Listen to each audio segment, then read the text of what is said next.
Hey everybody, welcome back. It's Film Tangents time. You know what time it is. Thanks everybody for the.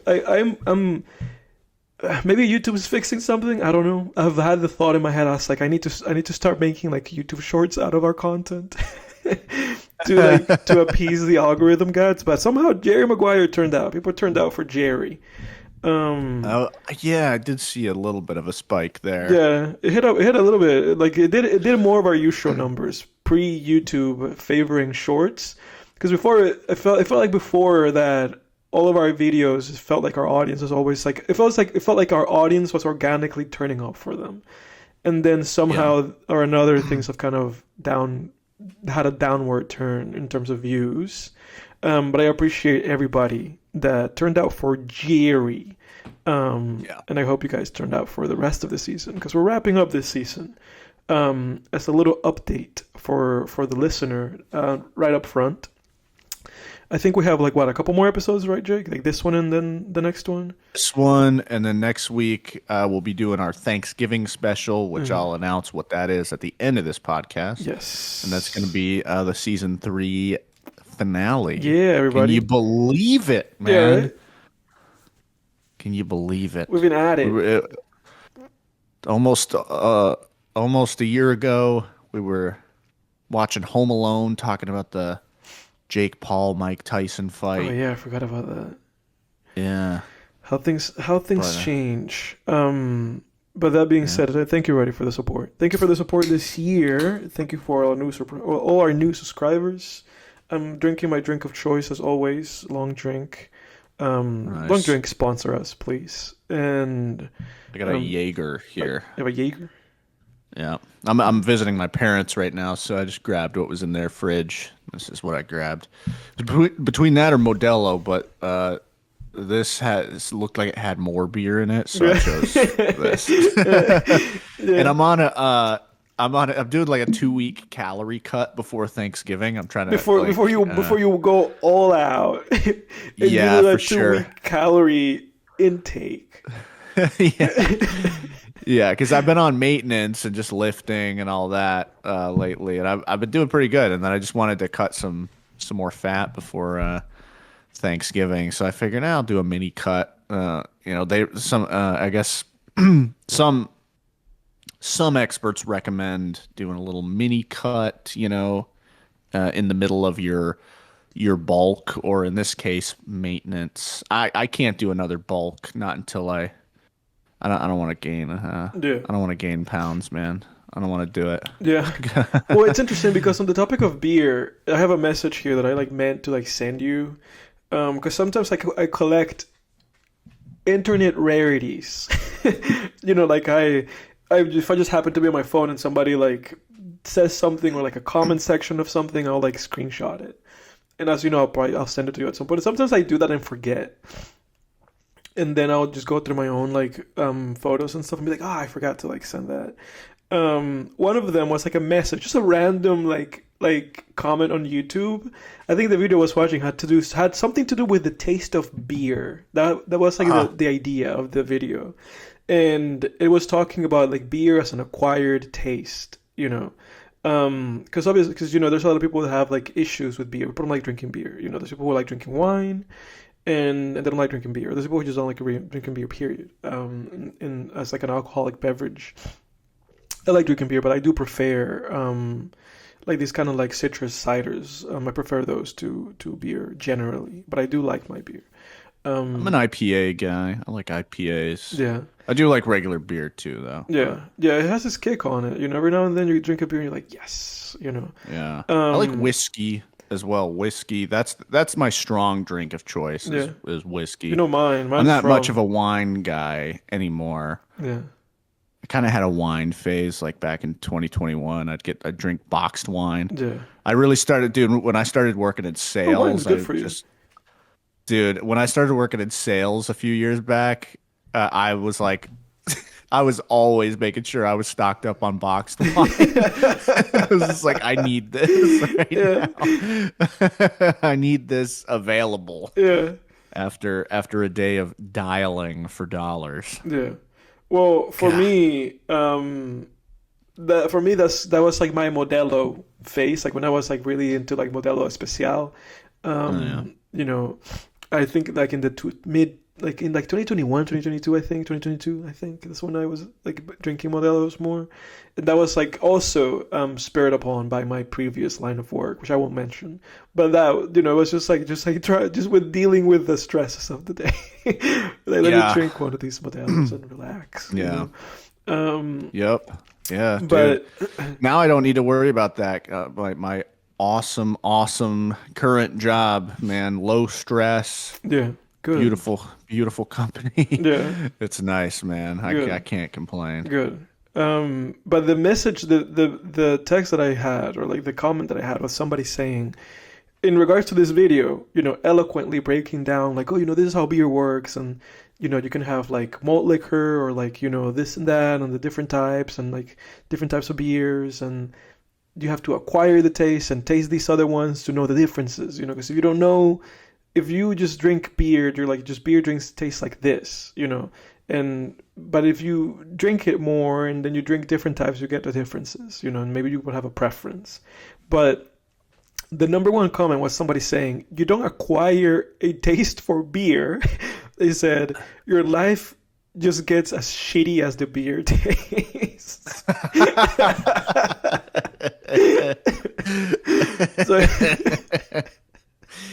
Yeah. So, I found something.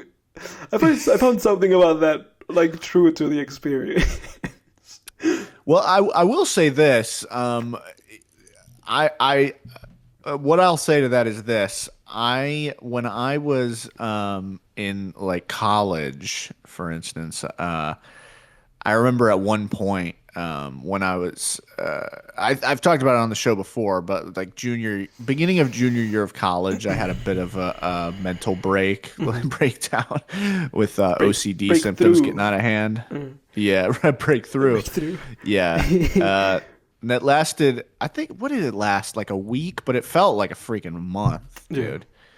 And all that summer, it was kind of building. I've talked about that on another episode, but it was building throughout that summer, and then I had a complete fucking just nervous breakdown for like a week at the beginning of the year. And then I got everything under control. Life was good. But I kind of swore off alcohol for like most of junior year of college. I was like, man, I'm just gonna not do anything. I'll still go to the parties. I'll just have a freaking, like water in my hand or something. And just, I was like, fuck, whatever, man. And it's funny because now, like as an adult, when you start adulting, I think your ability to your ability to turn down alcohol lessens, like back in college, it was like, if I decided like, oh, I'm not going to drink or I'm not going to have any more, it was like, yeah, okay, I'm done. But now when you're adulting, like, dude, I swear, if someone's just like, hey, you want a beer? Yes, is the answer always. It's like I'm trying to figure out, like, there's like a funny thought in my head about that. It's like it's like almost like the Jerry Maguire. It's like, you had me at beer. Yeah, like, you had me at, hey, you want a? It's like, yes, put it in my hand. Yeah. Yeah. Now, a few months ago, I went to the beach, with my family and our family friends, and like, I was. We were there for a week. I was obviously drinking a decent bit. And I remember like one day, it was like, we went Saturday to Saturday, and it was like Thursday at this point. And I'm like, okay, I'll take a break today, nothing today. And then I'll have a last hoorah tomorrow on Friday before we leave Saturday morning. Excuse me. And then, I'm sitting on that beach and like, everything's good. But then friend of the show, Franklin, is like, Jacob, I got an IPA right here. It's available. Has your name on And it? I'm like, yeah, just give it. Yeah, hand it up. Give it. Yeah. It's like, and I think my theory on it is this, because we have lots of problems in this country with like addiction, most of all food addiction. Obviously, Yeah. we're in kind of like an obesity epidemic or whatever. And one of my big theory on that is I think it's because we've created this culture where most people kind of hate their jobs. They don't really see a way out. They don't really have much to look, like that. We all know it. The average day where it's like you wake up, you work your 9 to 5, you come home, you veg out in front of the TV, Wake up, get out of bed. What'd you say? I'm like singing like the McCartney part of A Day in the Life. Oh, and I really think that if you're just someone who, and there's many people that work way more than 40 hours a week. Like look at the blue collar world, And I think I think if you're kind of that average Joe, you're just not getting much dopamine throughout the day. Right. You need something. So then, yeah, like when I first worked in sales, and I was miserable that first year in sales. And then the second year, I kind of settled into the routine of like, first of all, just being in the workforce and working full time in general. I've talked about that, how that was a big shock, but then also being good at sales and it was less stressful. But I just remember at that time, like, I'd get home and it's like, all right, I've been deprived of dopamine and happiness and happy chemicals and pleasure. Let's just say pleasure. Yeah. All day. I'm not going to now sit down and like eat something that's not pleasurable. It's like, no, I want some pleasure. And that's how people get it. It's like food, alcohol, 100%. TV, garbage, TikTok, whatever. And it's like you really gotta like figure out how to get pleasure out of your day outside of that because that's the thing. If you are someone who's doing something all day that's fulfilling, or at least some of your day that's fulfilling, like I write on my lunch break, on my lunch hour during work, right? And then I write for a few hours at home after work. I'm excited about that, So if I can get some pleasure, some higher level pleasure out of that out of other things throughout my day, then I am able to then sit down and feel more motivated to like pick the healthy choice. You know what I mean? Yeah. Which to me, it's interesting to me because that to me feels like the insidious part of like this like social engineering stuff, right? I know this is kind of like a weird rabbit hole. I'm not really trying to take us like deep into that kind of stuff, but it's interesting because when you say it like that, it like touches the surface of that, like of that, where you're like, oh, this is the everyday life of the everyday person, and then these things, whether it's like fast food or whether it's like alcohol or whether it's just like forms of social media that are designed to give you very quick boosts of dopamine, like TikTok or whatever. It's interesting when you think about it because it almost feels like it's been designed that way. and it's not even that it almost feels, it's been designed that way, where it's like you just have this stuff and then you have this stuff that leads to this other stuff, and then you think about like, oh, but then the government owns TikTok and then all this other stuff and you're like, oh my God, like I was like, I saw like this just kind of thread talking about streetlights, where somebody was like complaining about streetlights and the fact that streetlights are now all like fluorescent, and they're like, oh, streetlights used to be, just like yellow lighting, and now it's all like blue. And then the yellow's nice, man. Yeah, but then that became like calming and well, that's the thing, because then that became a rabbit hole. That became like, well, you know what the reason for that is, kind of thing. And it was always because it's the same reason why that's the light that they use like at your workplace. Like if you work like anywhere, in a building, it's because it just annoys the heck out of you. It annoys you and it keeps you awake. Like it does. Yeah. I could see that because that yellow lighting can lull you to sleep, which is bad if you're nighttime driving tired. Exactly. So there's an element of that aids to decreasing. I'm 100% sure there's some kind of study out there that you can look up of the correlation, or the decrease in like car crashes and automobile incidents relating to replacing yellow lighting in the roads with fluorescent like blue light. Wow. But it's fascinating I did because not know that. exactly, but as you know that, but that's the social engineering that we're just living with, that we just don't even see, right? But it's also one of those things where it's like it's something that's there and that it's aiding in maybe preventing incidents, but it also irks you because blue light just irks us, like as humans, you know, having like blue light just like it just makes you uncomfortable, you know. Oh my God, I love low lighting. Dude, if it's any time of day, it's the lighting in whatever room I'm in, it's got to be like, you know, a 70s crime drama. Yeah. It's got to be like The Godfather. Dude, we got to have shadows. Yeah. Like, look at the room I'm in. You see me right now. Look at dude, if you guys can't see me, but literally on the wall behind me are the shadows of blinds with the light going through the slats. It looks like a noir film. But that's how it's got to be. Like, dude, in our house, like, in our living room, whenever he'll like sometimes turn on the overhead fan light. I'm like, fuck, it's like you're like a bat. It's like, yeah. I love sunlight, you know, but I just I hate that harsh lighting. And I agree. Yeah, I agree with you. I agree with you 100%. Well, go ahead. Mm-hmm. Yeah, it's a psyop. That's really interesting, man. No, but yeah, you got to figure out you got to get, if you're a human being, you got to get pleasure out of your day somehow. Yeah. And like some people, I'm like, dude, where, you know, I'm like, where does your pleasure come from? You know, yeah. Because honestly, like, dude, if I was working like some kind of, you know, some people work, some of these blue collar people to stay ahead, they work like, you know, a fucking 70-hour week, and it's like, dude, I don't know how they do it. I'd be reaching for the beer and the cigarettes and the fast food at that point too. Yeah, dude, because, you know, versus like having, you know, but I've engineered a lifestyle where it's like, first of all, I work from home.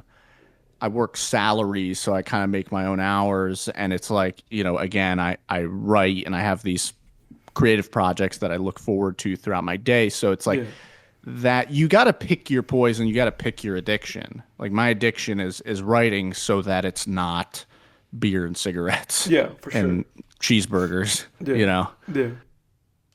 But yeah. But it's interesting though, because that's really the thought that I was having. You know, it's like, and it makes me think about there's like this David Foster Wallace like speech that he does. Like he has a speech called like "This is Water" or whatever. I've mentioned this like 1,000 times, I feel like, at this point. I'm not thinking in the podcast, but in conversation with you.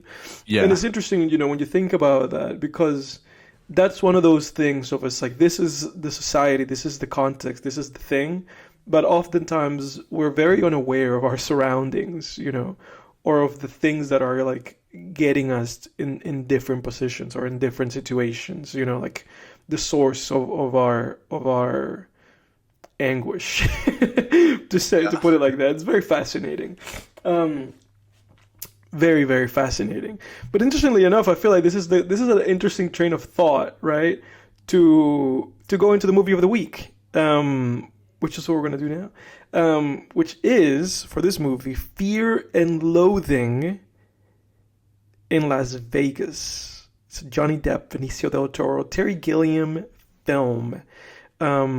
Seemingly in the surface just about Benicio, who is quote unquote Johnny Depp or what's his name, Hunter S. Thompson's lawyer, and him driving to Las Vegas to do some kind of assignment, journalistic assignment, on a race, and then subsequently a police like meeting thing. Dude, they never do. They never do. What did you make of this? What did you make of this movie? You're gonna have to carry this one, dude, because I kind of feel like a kid who showed up. Yeah. You know how you would like not study for a test, and then you sit down and be like, I kind of read the book. Yes. And then you look at the test, and you're like, oh shit, dude, I definitely didn't read You did not read the book. Like, that's how I feel, but it's not because I didn't watch the movie. Yeah. I watched it. I viewed it with my eyes. Yes. Yeah. This is one of the worst movies I've ever seen in my life. This was horrible. like this was an assault. Yeah. Uh, I feel like that guy in Billy Madison. Everyone here is now dumber after having listened to you speak. Now, Yes. this was awful. This was a terrible movie.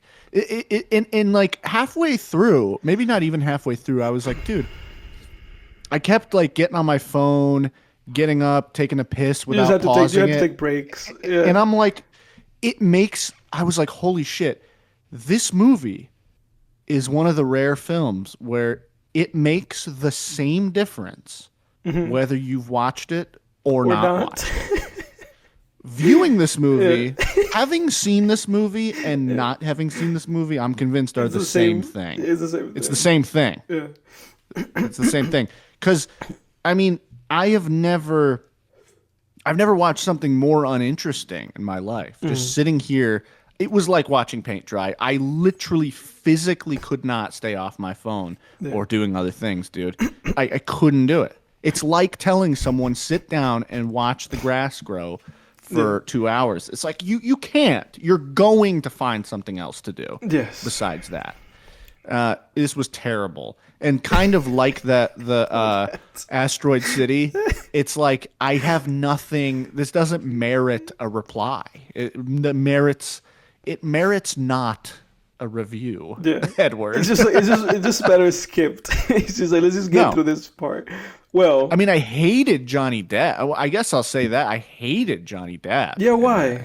And his character, he's just so annoying. Yeah. Just so fucking like smug and self-satisfied and oblivious and arrogant and like his voice annoyed me. The way he talked in this movie annoyed me. His vernacular, it was interesting. It felt like tone, his performance just all irritated me. Like the performance that he delivered in this film felt almost like a prototype of Jack Sparrow. I don't know if you felt that way. Yeah, I could see that. Because the mannerism, how he walks, this like, because with the Jack Sparrow performance that he has, it's like Jack Sparrow is like, it's like he's drunk 24/7. Yeah, he's a drunken sailor. Exactly. Yeah. He's always walking in this like weird like way, like he's barely like being able to get around. So this brought that. This had a feeling of that. This performance like had something like that in it. Well, let me add something. Let me try to cook something here for the audience in terms of some kind of semblance of a review. And you can join me. We already know that Jake hates the movie, so we'll leave that there for a second. Terry Gilliam, right? Known for the Monty Python movies, which I've seen none of them. Oh shit, that's the same director? Yes, he made Monty Python and the Holy Grail and like basically most of those Monty Python movies. Oh wow. Yeah. Which you've seen Monty Python. He also made Time Bandits. And he made a movie called 12 Monkeys that I have still not seen, which I think is like a sci-fi movie. So suffice it to say, I have to watch 12 Monkeys. But yeah, I do too. So suffice it to say, I've seen Holy Grail. That's the only Monty Python movie I've seen. I've not seen that one, and he also made a movie with Robin Williams called The Fisher King. But suffice it to say, it seems to me like Terry Gilliam is both kind of like a social commentary, comedic kind of guy. That's kind of what I get from the Monty Python movies. It's like comedy mixed with like satire. So I feel to me that's kind of the vein that he's coming from. But then thinking about 12 Monkeys, it seemingly also being kind of like a social commentary, like sci-fi film. I get that he's kind of an eccentric. That's kind of the feeling that I get. This is my first Terry Gilliam movie. I haven't seen any movie of his except this one, which is a weird place to start in a filmography, I suppose. But that's a feeling that I get from him, And then you get Johnny Depp in him, in this, and Benicio del Toro, which, by the way, let me ask you this while we're at it. Why did I choose this movie? Do you have any idea? Didn't you say it had something to do with what we watched last week with Jerry Maguire? Yes. Yeah, I don't think I detected. I was thinking of that, but I don't know why. It's a very surface area. Like, it's a very surface reason for why, based off Jerry Maguire, I made us watch just another 90s comedy. Fear and Loathing in Las Vegas. But you have no clue. You have no clue. The only thing I can think of is it's another '90s comedy. I Okay. mean, that's surface level, I guess. What if I tell you that the reason is an actor in this movie? Uh, yeah. Who was in this movie that was in Jerry Maguire? You tell me. Uh, You tell me. I'm Outside trying to of Johnny think. Depp and Benicio del Toro, which are the two main guys, obviously, there's a Well, third. yeah. There's a third person. There's a third actor that I would say is the main recurring one. Uh, they're in Jerry Maguire. No, they're not in Terry Maguire. Well, they're in this Oh, movie. I don't. Yeah, who? I can't. I don't know. I Toby don't know. Maguire. Oh, okay, okay. I see connection. Yeah, it's There it Toby. is. Clever connection there, Edward. Yeah, because I was looking at because I wanted to watch a Toby movie and I forgot he was even in this. He's like in yes, the first 5 minutes. yeah, I guess like it's almost like a cameo that he has. But I wanted us to watch like a Toby Maguire film, and I was like, oh, I haven't seen Fear and Loathing, and you hadn't seen Fear and Loathing, so I was like, let's just watch Fear and Loathing in Las Vegas because it's also one of those like film movies, right? Like it's one of those, like it's one of those, like oh, if you're a film nerd kind of movie that you will see this at some point, Is it? I think so. I get that impression from it, I especially guess it's because a really recognizable title. I had heard that title before, yes, like we but that's like a common title style, like To yeah Live and Die in L.A., Fear and Loathing in Las Vegas, yeah Live and Die in La Honda, yeah etc. yeah, but but the reason yeah, but the reason why I'm mentioning this is because this movie, interestingly enough, and I guess you agree more with one side of this than the other, it has like a 50% Rotten Tomatoes. But and the reason why I mentioned this as like a movie, like a film nerd kind of movie, is because on Letterboxd it sits at a 3.8, and this is Absurd. this is like based off of almost 400,000 ratings. It says at a 3.8, so it has a high Letterboxd rating. Like anything 3.5, or like I would say it's like a high Letterboxd rating. Like anything Yeah. exceeding like a 7 average. And also, all of the people in our circle, which I follow, like on Letterboxd, all of them have the movie either at a 7, at an 8, or at a 9. So it's one of those, and by people that we follow in our circle, I mean, I'm looking at right now 6, 7 different ratings for this movie on Letterboxd, for this film, and they're all positive. So it's like, it was like based on that, right? It's like, it's one of those movies you've heard. It's one of those movies that has like, in one end mixed reviews, but on the film website, it has like really positive reviews, right? So I was like, we have Yeah. to see this movie. But it's fascinating because I'm trying to see like the Letterboxd review for it. I have an ad block on, and it's like fighting me because before it gives you the chance of saying like continue without disabling, it makes you like refresh like 20 times.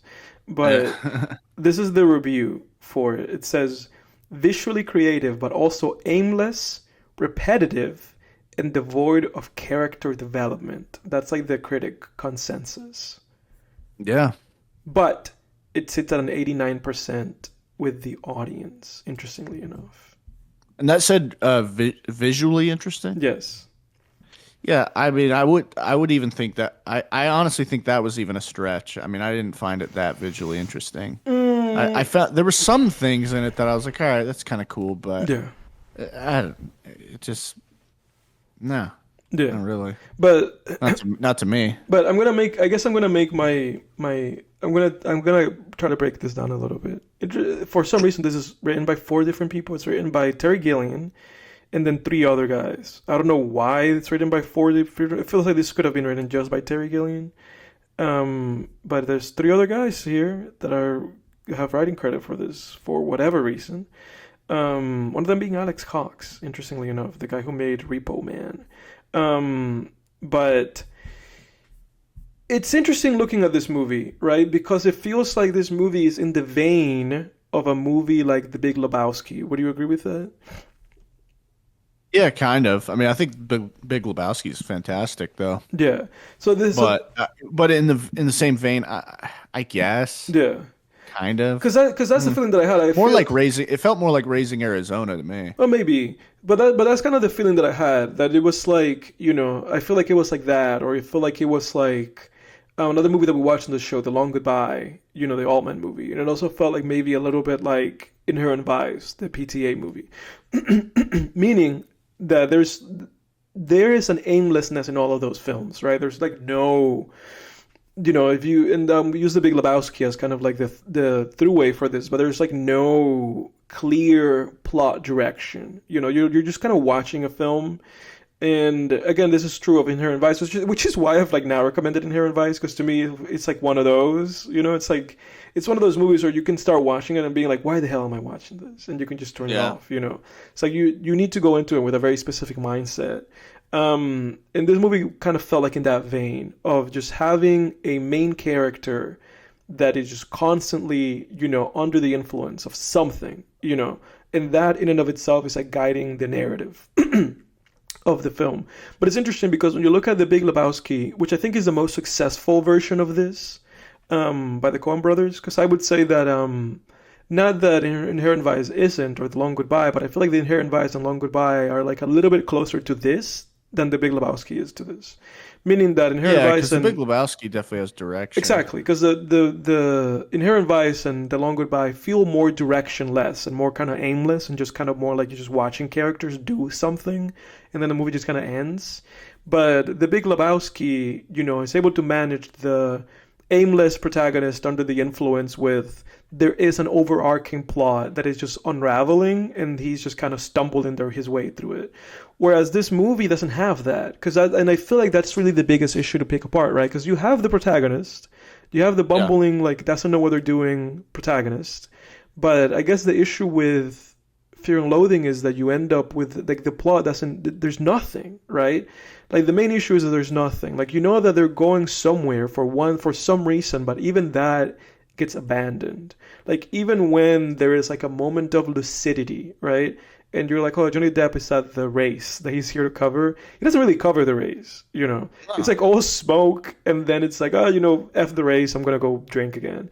So it almost felt like it was like, again, like if you took a movie like The Big Lebowski, and you were like, and you just said to yourself, like the main goal of this film is going to be strictly to try to portray this subjective character experience rather than any actual coherent story or character arc or narrative. It's like almost like this is just, we're going to experience a few weeks or a few days, however long it was. So we're just going to experience this through this character's eyes, and that is the entire purpose of this film. That's kind of how it came across to me. Yeah. Yeah. Yeah, which I mean, it's like that's an idea better suited for like a 5-minute short. Yeah, because I guess that's really the issue, right? Because like, do you? There is no merit on you to that idea and execution for this film.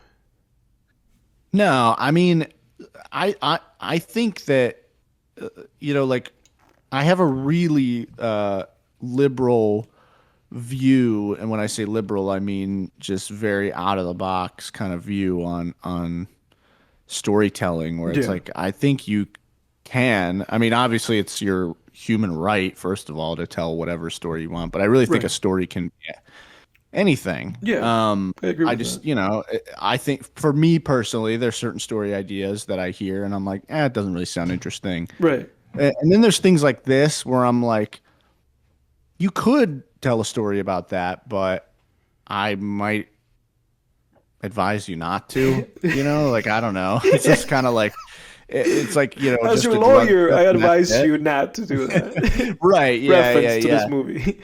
Yeah. It's like, it sounds good on paper. You're like, oh, that might be interesting. But then when you are actually when you get down, like I rewatched Before Sunrise the other day, which I'll talk about in my recap. But obviously, a fantastic 10 out of 10 movie, 100%. And there's like a scene early in the movie where Ethan Hawke's character's like telling Celine, I think is her name. He's like, yeah.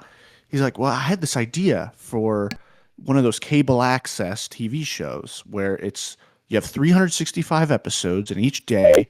is just another person's life. Is just another person's life, and it just explores all the mundane stuff. And she kind of laughs at him. Yeah. And like during his pitch, Which is you're kind of like with them. Which is a very Richard Linklater idea, by the way. Like it's such for sure. It's like it's like Linklater speaking through the character in that moment, 100%. Yeah, and it's like you're kind of with him when he's pitching it, where you're like, yeah, okay, yeah, I like the creativity of that. But then when you get down, it's like it doesn't work to the nitty gritty. You get down to the business of watching it. You're like, ugh. Yes. That's how I felt. Another foreshadow here. That's kind of how I felt about the new Predator film, which I'll talk about. I saw that the other night. Everybody. It's like you hear the idea, the concept, and you're like, nice. All right. I like that. I like the creativity of it. It's like there's a respect. Yeah. It's like you respect it, but you don't like it. Yeah. And with this Predator movie, it was more of an execution problem than the idea itself being bad. But you get my point. It's like you hear these things and it's like, yeah, okay, but then when you get down to watching it, you're like, okay, how long's it been and when is it over? 100%. That's why we have things like plot, conflict, character arcs, suspense. Yes. Because So it's interesting because I think I feel like my mileage goes a long way with these kind of films, again, like a few of the movies that we mentioned, like obviously I love Lebowski, but Lebowski is like the most, I would say that when we're talking about meandering films, right, in this meandering under the influence films on this subject, I feel like Lebowski is kind of almost like an introductory point where it's like this is like the tamest version of this, where I feel like movies like even a Linklater movie, Slacker, that we watched, or The Long Goodbye that we watched in the show as well, or even like a PTA's Inherent Vice, it's like steps up that ladder, like just steps up this ladder of like, watch this movie that's kind of about nothing and is super meandering and it will end at some point, but you don't know when it's going to end, that kind of movie. Right. It's like these movies each go like a step up that rung, with Lebowski being the very bottom step. And I feel like this movie is like near the top of that, For sure. But it's like I have a long mileage. Would have. Go ahead. I was gonna say I probably would have liked this movie more when I was like in college. I was a little bit more artsy fartsy, as they say, where it's like, I could more so just be like watch a movie, waste 2 hours of my time and be like, oh, there were some cool images in this, therefore I liked it. Whereas now I as I get older, I just really value engagement in tandem with expressing interesting, thought-provoking ideas. But it's got to be engaged. The engagement's crucial. We got to be engaged. Otherwise we don't take the ideas to heart. Right. So I guess to kind of finalize my point in this movie, I think, or like my thought about this is that truly, I think the most serviceable execution for this film would have been to almost make the exact same film, right? But just cut it in half and just make it like a 50-minute film and just be like, this is it, this is the movie, that's it. Like this would have been better as a short film, 100%. I think this would have been better as a short. I think that, like, because adding such a runtime to this movie, it's excruciating. The movie becomes excruciating, because it really is. Because it's obnoxious. It just tests you, because at some point you're with it. Like I loved, for some positives, like I loved the driving shots for sure. Like those driving shots through the desert on the Chevrolet that they were driving. I loved those shots. They were fun. There was a lot of energy and it was very eclectic. And there are bits of humor in this movie that I also really enjoyed. For instance, when we're listening to Johnny Depp's voiceover, and then it becomes clear at some point that it's like, oh, he's saying this stuff out loud, and the hitchhiker, Tobey Maguire, it's in the back, and he's like hearing him just saying out loud, like, this guy could be like an informant, like I might have to get rid of him, the guns and the thing, So it's like you have bits of this movie that through expressing this subjective experience of a character and through utilizing the medium in its way of using narration, in its way of using like these monologues from the character, and in its way of using this very kind of like subjective, like almost like visceral, like lens changes between shots, right? And very kind of like in your face, like fisheye lenses, like close-ups of the characters' faces, and emphasizing this kind of like state of mind that the characters have through the lenses and the cameras and the shifts and the editing. There are instances in this movie where it all comes together and it works. But the issue is that not every scene works. The scenes that work are few and far between, and it's just like patient testing. And at some point it just hits you this thought of like, I got it, at some point you just get hit with this thought of like, I get it, And there is an instance in the movie where Benicio is like sleeping in the bathtub, and Johnny's character, in this case Hunter S. Thompson, which again, I feel like this movie's whole purpose, right, is who is Hunter S. Thompson? Like, who was he as a person? What made him click? Why was he so fascinating? Why was he so interesting? What was his life? Let's try to examine that. And there is a part in the movie where that Johnny's there to cover this race, right? That he doesn't really cover. And that all that him and Benicio are doing is like using their journalistic, integrity or their journalistic pass in this hotel just to destroy the hotel and like charge a bunch of food to the room and just kind of have like a binge, and just destroy the whole place and just have like this like, have this like trip at the expenses of their magazine. But at some point, I think the message that the movie is illustrating is this man is like very flawed, right? And like the way in which he's living, it's extremely destructive. And if you know anything about Hunter S. Thompson, you know that this eventually did destroy the man, and he didn't really live out this lifestyle. And there was like a lot of emptiness in his life that was kind of there was a driving force to why this was going on in his life and to why he was this kind of person. Not that the movie really goes in any stretch why he's doing any of that. But I think there was a moment in the film in which he wakes up and it's like sunrise and he just has like this inspired moment of writing, and you hear his narration and he's like writing out what this piece is going to be, and the piece is completely detached from what he's there to do, but it's inspired writing, right? So I think and I've heard about this about Hunter S. Thompson, and I've read about this about him, right?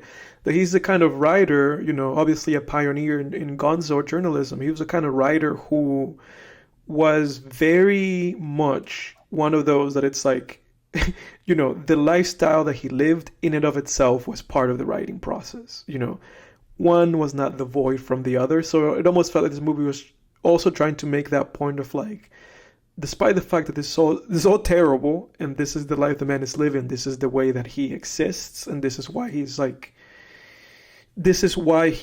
who he is or was who he was, whether you agree or not, whether you agree with that or not, I guess is beside the point, but that's really what the movie's trying to say. So I guess to drive this point across, I think for me, there were points of this movie that worked, There were points of this film that I find inspired and that I understood the message that Terry was trying to drive across.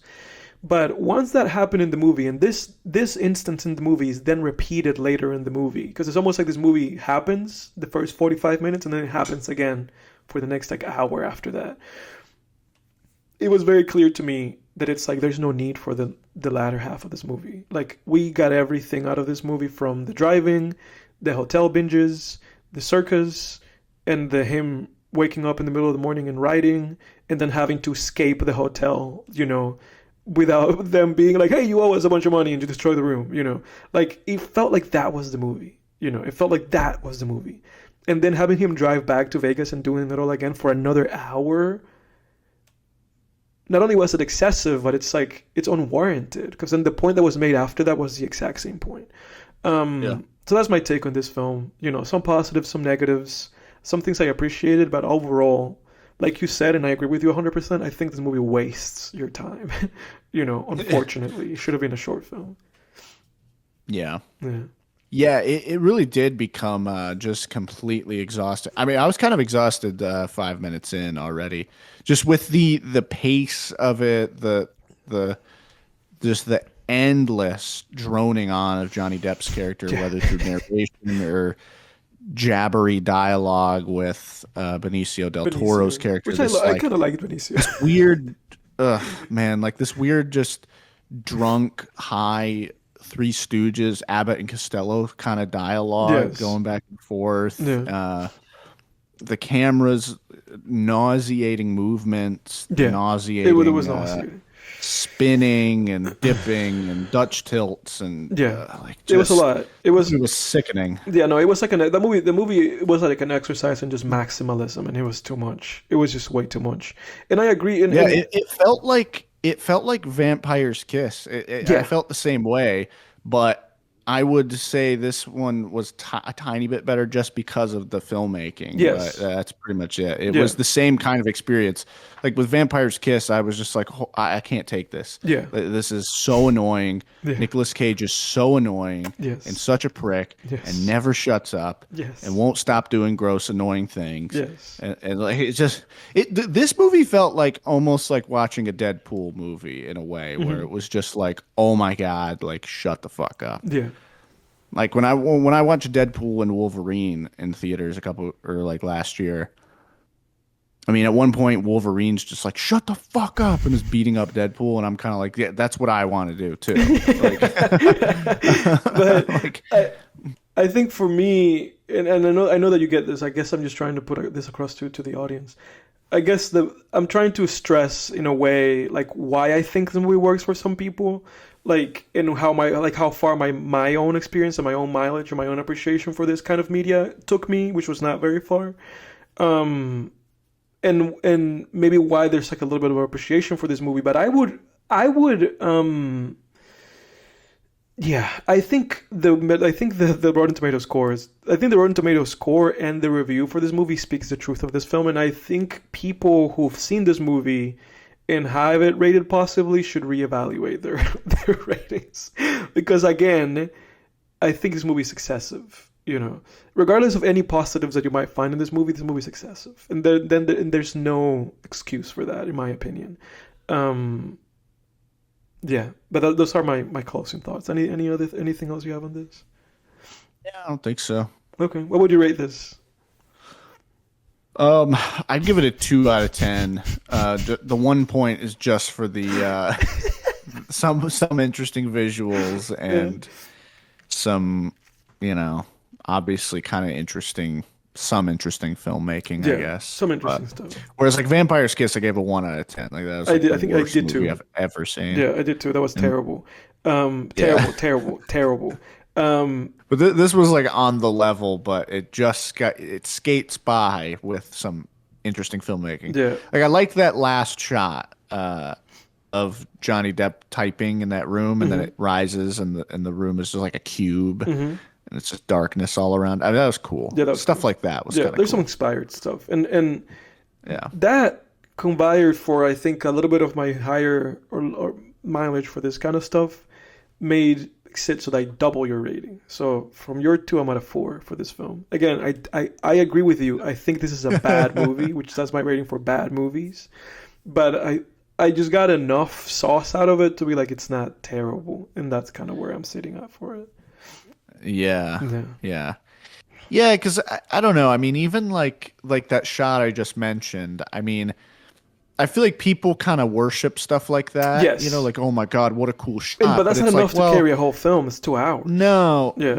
And really, like, that's kind of like watching, I don't know, like Transformers 3 and being like, ooh, the twisty snake robot that coils around the buildings was really cool. It's like it's a technical thing. I know directing itself is more of an art form, but it's like, how much can we really get? Exactly, but that's the issue though, right? Because it's like if you just saw that one looping shot in that museum, you could be like, well, that's a 10 out of 10.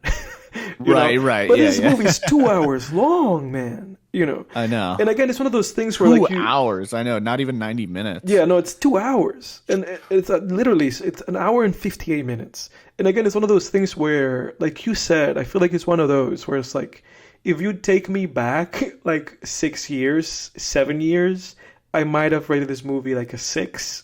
I don't think I would have ever given this movie an 8 or a 7, but I might have given this movie a 6 because I think at some point, like you said before, my artsy fartsiness mileage was even greater than it is now, or my appreciation for aesthetics or craft was greater than it's now. That has decreased. And I feel like, this because I feel like when we watched Dune, the first one, that was like a very clear, like, for me, that was like a very clear, like, indication for me at that point, which was like 2020, 2021, where I was like, I don't really care about aesthetics that much anymore. Because that movie is like all aesthetics, And I've seen the movie now 3 times, and each time I've been like 6 out of 10. Like, Villeneuve's filmmaking, it's now going to take this higher than me understanding that it's like barely functioning. But again, the same issues with this movie. Like, at some point in time, I could have appreciated this more. Right now, I've seen way too many movies, and I'm too old, and I don't care that this has some cool shots here and there. Because like you said, it's interesting. Because like you said, I think this is 100% true. There's some people that a movie can have a certain scene or a certain shot, or a certain aesthetic or a certain filmmaking style, and that in and of itself will be enough of a narrative drive to be like, that's a great movie. And it's like, no, it doesn't work that way. It's too long. Yeah. It's 2 hours. It doesn't work that way. Yeah, a good example for me, like a movie that I suspect I'd rate a lot lower now if I watched it now, is like that movie with Forrest Whitaker, Ghost Dog. When we watched that, I really wasn't that entertained by it. I don't think I liked that movie either, man. I don't think I liked that movie. Yeah, no, I wasn't very engaged. I was a little bored with it, and it's kind of directionless. I gave it a 7, I think, but you gave it a 6. I might have I think I adjusted. You adjusted it. You had it at a 7. Yeah. I had it at a 7, but now I think if I rewatched it now, I'd probably give it like a 5. Yeah, and I still have it. I still have it at a 7. And like you, I disagree. I disagree even with my take on that movie. I thought the movie was not that good. Yeah. Well, but at the time, I'm like, ooh, that was a cool shootout, and they have 90s rap music and R&B in it, and there's some cool shots, and I like the samurai angle, and there's like those arty-farty things that they put in there that it's just like, ooh, this is cool. Yeah. And that stuff that doesn't do it for me anymore. Yeah. I mean, it does in tandem with a great story. I love great shots and interesting dialogue and witty dialogue and interesting music choices as much as the next person, all of that stuff. But it's got to be in tandem with an engaging story. Yes. Engaging. We have to engage. Because if we're not going to engage, then just fucking write your ideas in an essay. If you're not going to engage people, write an essay or just paint a painting or something. Yeah. But otherwise, if you're going to ask someone for an hour and a half, 2 hours of their time, we have to be engaged. Yeah, I agree with you. That's it. That's Fear and Loathing in Las Vegas. I know that we stopped like aggregating our scores in the episodes where it's just me and you, because Jack has been absent from the show. But I guess this is like a 3, a 3 rating from Film from Tangents for Fear and Loathing, and I think that's appropriate. I don't even think I'm overrating this movie. Do you think I'm overrating it with a 4? I mean, from my point of view, but I don't know.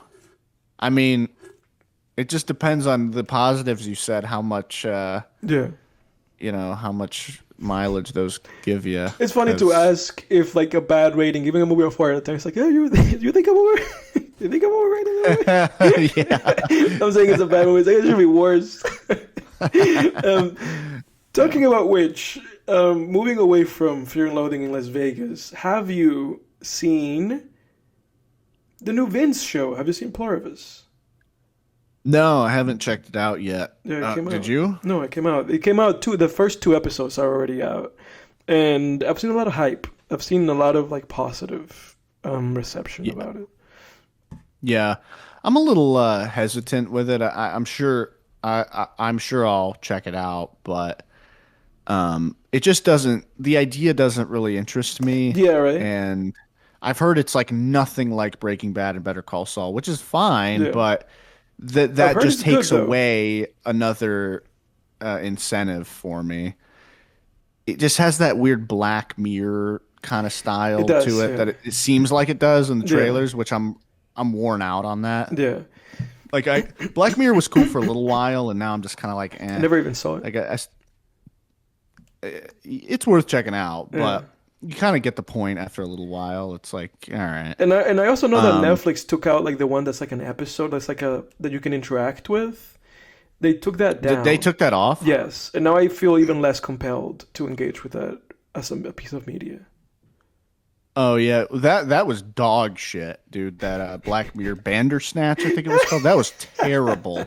That really was a Yeah. failed experiment because they really never did another thing like that, to my knowledge, Yeah. an No, interactive they thing. never did it again. It was terrible because it was like a choose your own adventure thing, and I just remember Yeah. like after a while you pick like five different options. Some of them like loop you back to a scene you already saw, and you're just like, I'm fucking done with this. Man. I'm done, dude. It was so stupid. Yeah. Like I remember picking this one option and it looped me back to a scene I'd seen I think twice already. I was like, I've seen this already. You Yeah. guys did a shitty job on this. Yes. It's just a gimmick. Yeah.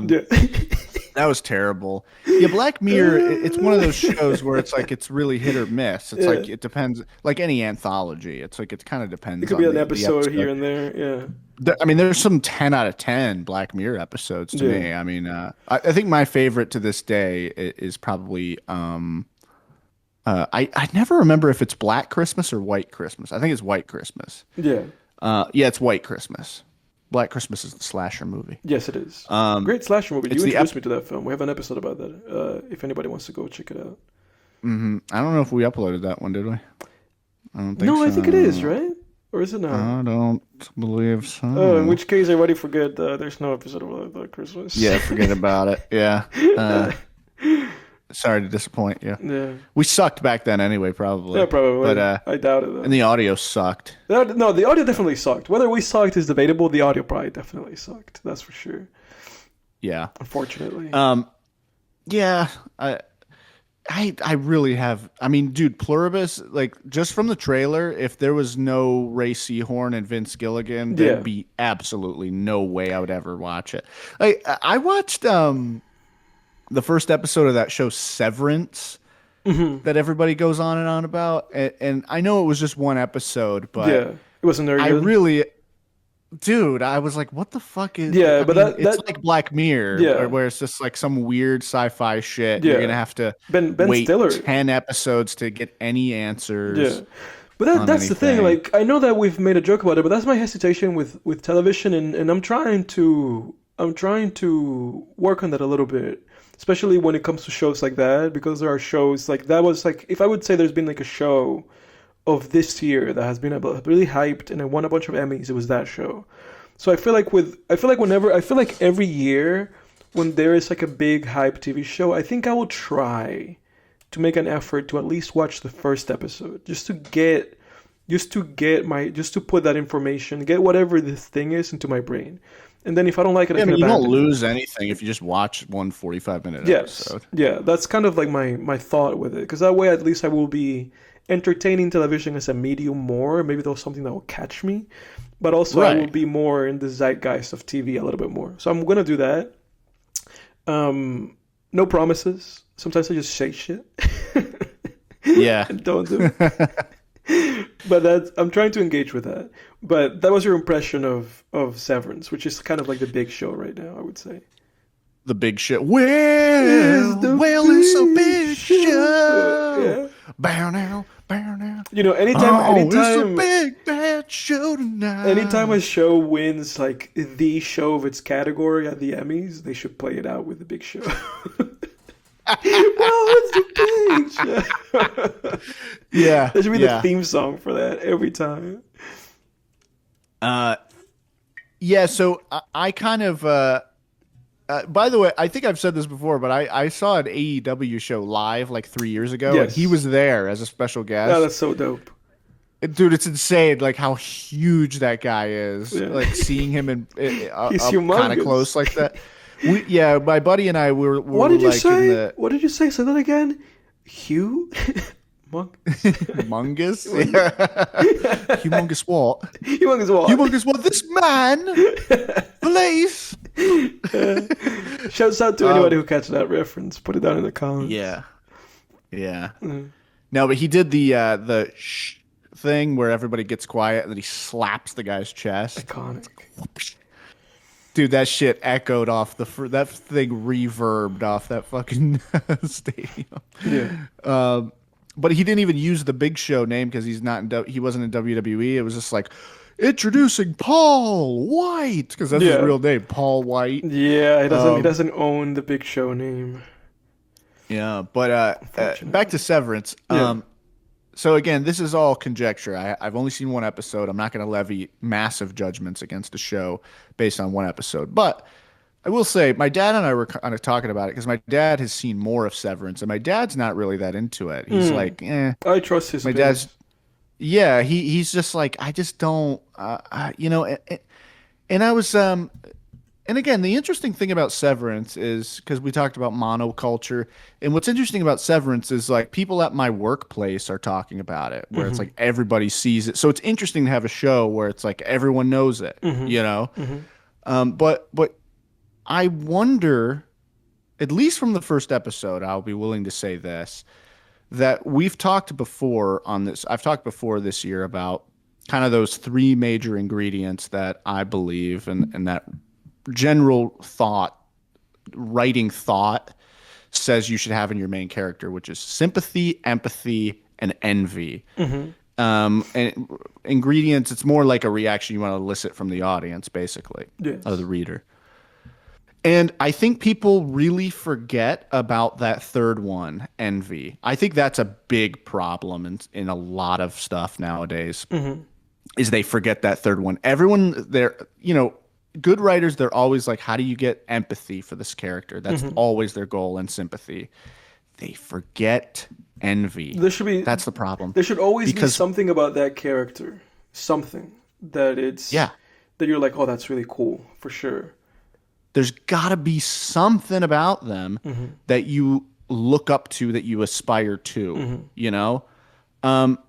like I was, I talked a few weeks ago about rewatching a little bit of Breaking Bad, and I'm like, yes, do I empathize with Walter White because I understand all these things. I understand why you understand why he makes all those decisions in that show. You have sympathy for him because he's middle-aged. He just got diagnosed with cancer. He doesn't have a lot of time He's left. wicked, His son's smart, on and clever. crutches. But exactly. But then there's that envy ingredient. He is wicked fucking smart scientifically. He's a brilliant tactician and manipulator, and he's got balls of steel. Like I rewatched that Say My Name scene, and it's like they drive out to the middle of the desert to basically tell Declan and his dudes, these drug lords, hey, sorry, instead of bringing you the methylamine we promised, I stole it from my partners, and you're not getting it. But I'll give you 35% of the take if you work with me. How's that sound? Yeah. And it's like, and they're like, what the fuck? But you're like, dude, this guy's got balls on him. Even after that scene, like he says, say my name and you're goddamn right. And then the theme music plays. And then it cuts to them loading the money up in the trunk. And even Mike, who hates Walter, says, I got to hand it to you, Walter. He gives Walt his flowers in that scene. He says, I got to hand it to you, Walter. Which is like, that's the nicest thing I think Mike says to Walt in that entire series. And it's because that there's that envy. I've talked a lot about The Shield before. Again, Vic Mackey. It's like empathy. Yes, I understand why he does all this stuff. I understand why he would kill an informant in the first episode. He doesn't want to go to jail. I understand that, hey, I just did this big drug bust. There's more money on this table than I'm ever gonna make in 5 lifetimes. I'll take a little bit. Yeah. I deserve it. There's sympathy. He has 2 autistic children that he's got to provide for, lots of tuition money for special schools, tutors that he can't pay for on a cop's salary. But envy. Vic Mackey, he's a womanizer. He's a brilliant tactician. He's a fucking badass. I mean, there's a scene in that show where, like, this guy has this drug lord has a gun pointed at Vic's head. The second he pulls it away, Vic whips his gun out and points it at him, and it's like a standoff. It's like, holy shit, this guy's badass. So we come back to Severance, and it's like, yeah, for this main character, the guy who played Adam Scott, whatever his name is, it's like there's nothing about this guy that I envy. He's just some dork. Not even like his nerd. position or anything that he does. No, because there's instances in narratives where like there's nothing specifically about the character, but there's something about what they do that you're like, oh, I like that. Yeah. No, there's nothing. He's just some office worker, and then outside of work, it's like he's kind of depressed. I'm already forgetting a little bit from it, so don't lambast me in the comments about not understanding the show. I barely remember it. I watched the first episode a month ago. Yeah. But yeah, he's just some dork. And there's empathy and sympathy there. Of course, I think we talked about this on a previous episode, but it's like everything nowadays is like, what's the character wound? Someone close to them died recently. Okay, there we go. It's like, all right, come up with something original. Yeah. Like Walter White, his character wound was interesting. It was like he got you realize, oh, he founded this company, then he got edged out of it or took a buyout, and now it's $1 billion company. Yeah. Like, I would fucking rip my hair out every day of for the rest of my life if that happened to me. Yes. Like, you know what I mean? Like, 100%. That's a compelling wound. If that show were written now by someone else, they'd be like, oh, his mom died last year, and that's his character wound. Yeah. It's like, okay, I guess. Yes. But the envy thing, like, there's nothing. There's nothing there with the Severance guy that I saw. I like, he's not clever. He's not funny. He's not cool. He doesn't do anything particularly interesting. Like, you brought up a good point. It's like some characters, they do something. It's just like the job description is cool. Yeah. I think like in like Hannibal, Will Graham, that's cool. He goes to crime scenes and he puts things together. Just by looking at it for a few minutes. It's like, cool, nice. That'd be cool. That'd be cool to be an FBI behavioral profiler, Yeah. And I think that's a big ingredient and that writers are missing these days. Yeah, I agree with you. Envy and characters that have something aspirational about them. I agree with you, and I think that's also been like a problem that I've had with television, and I think, and you know this, because I think you are probably able to, as well as me, like trace like where my issues with television started, and it's when we took that television class. Oh yeah, Joanne's class. Yes, because part of it initiated with like Mad Men, but I think it crystallized when we took that TV class, and we watched like we watched the first episodes of like Westworld, and we watched the first episodes of a bunch of shows, and each week that we came back and we had seen another episode of another like hit TV show of the time, right? Each time I found myself just confounded, thinking like, why would I even keep watching this? Like each time I was like, it's not an interest to me, like it's just nothing, and it's fascinating us kind of digging a little bit deeper and breaking down this like issues that you've been seeing with TV shows lately. Because I think sometimes that's the issue that I have often, that it's like I watch a TV show and I'm like, there's nothing sticking for me. The characters, I don't find them interesting. The plot, I don't find it interesting. Like, I don't find any of this stuff interesting. And then it becomes an issue of commitment, right? Because there's always that thought that it's like, oh, this could get better, but also it could just keep being the exact same thing, Oftentimes, like if you want to hook an audience, you have the first episode, that's all you have. Some people believe in like a 3 episode rule where you just like watch the first 3 episodes and see how that far that takes you.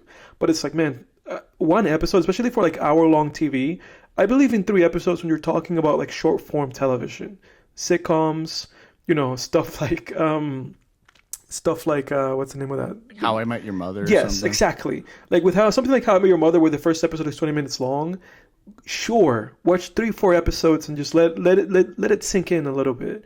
But with these shows, where the first episode, oftentimes, especially these days, the first episode of modern TV shows, the ones that go straight into Netflix or Apple TV, like Pluribus is an Apple TV, or Hulu, or you name it, right?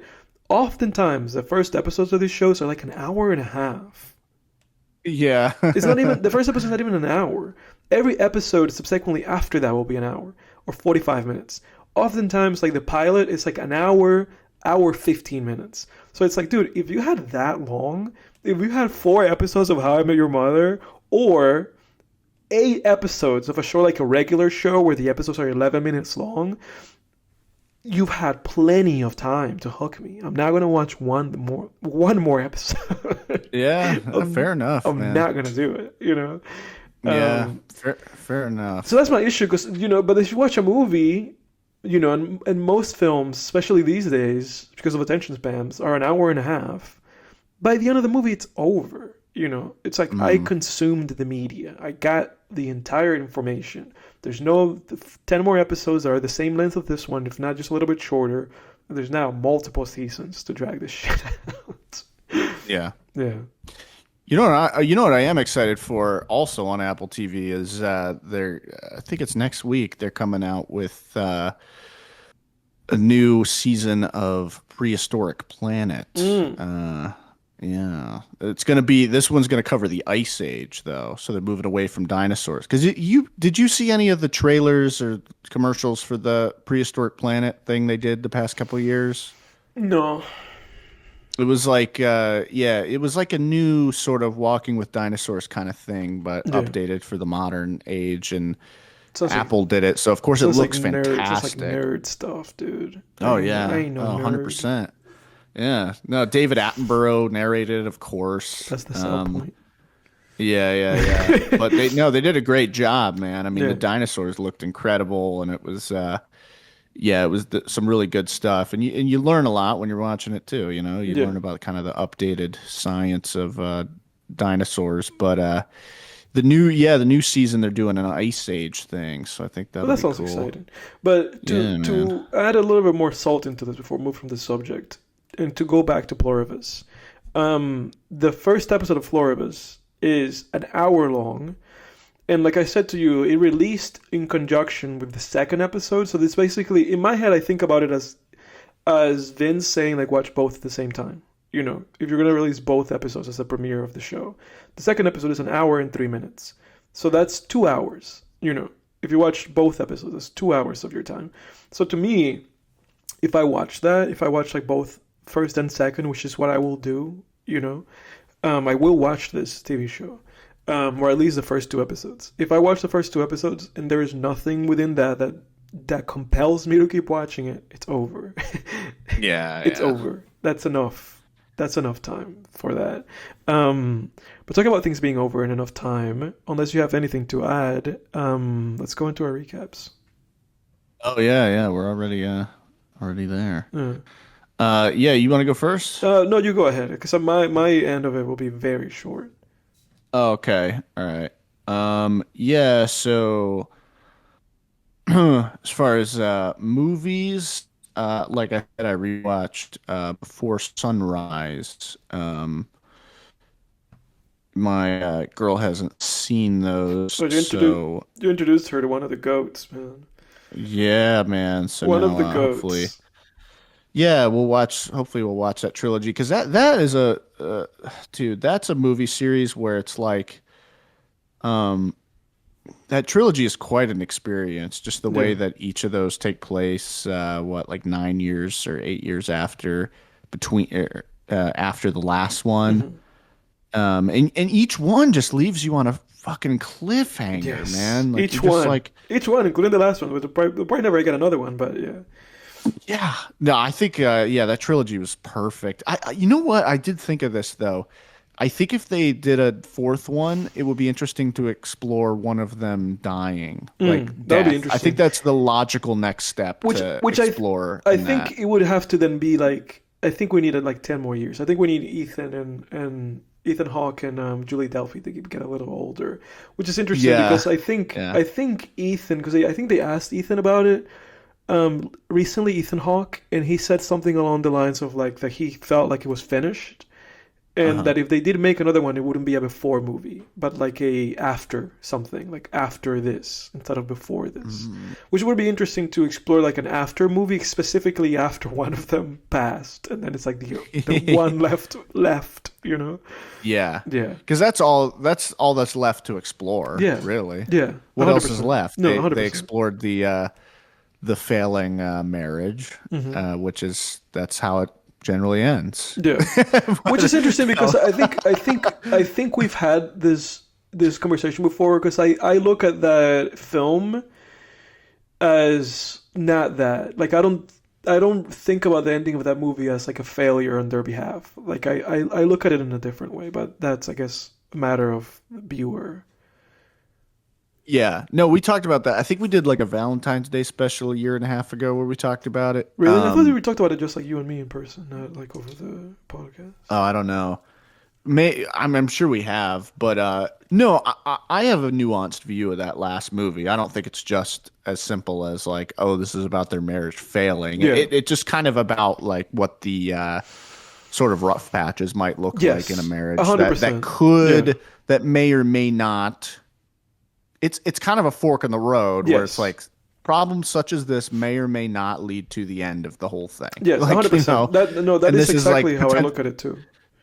right. And this is, and it's also kind of like this is sometimes the reality after the romance story is over, after the whirlwind Yeah. romance is done. After the This happily is ever kind after. of, Yeah. yeah, Yeah. this is the profoundly non-sexy kind of reality of Yes, it, you know? 100%. Yeah. Yeah, I don't view it as like, oh my God, they like I talked about, someone I knew back in the day being like, oh my God, they hate each other now. Yeah. And it's like, well, no, I don't think that's what the Yeah. fucking movie's about. This is just the mature way of looking at this.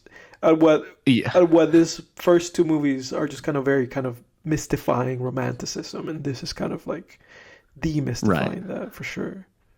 Yeah, exactly. Yeah, I think they even hint at it. Well, they have brilliant foreshadowing in that first one where the couple it starts with an old couple arguing or Yes. a middle-aged couple arguing, Yeah. and that's what actually brings them together. Yes. Is Yeah. her trying to get away from that, From that, and yeah. so choosing a new seat, which Yes. happens to be next to him. Very, I've always very found that clever, Richard. You had 18 years to put that together.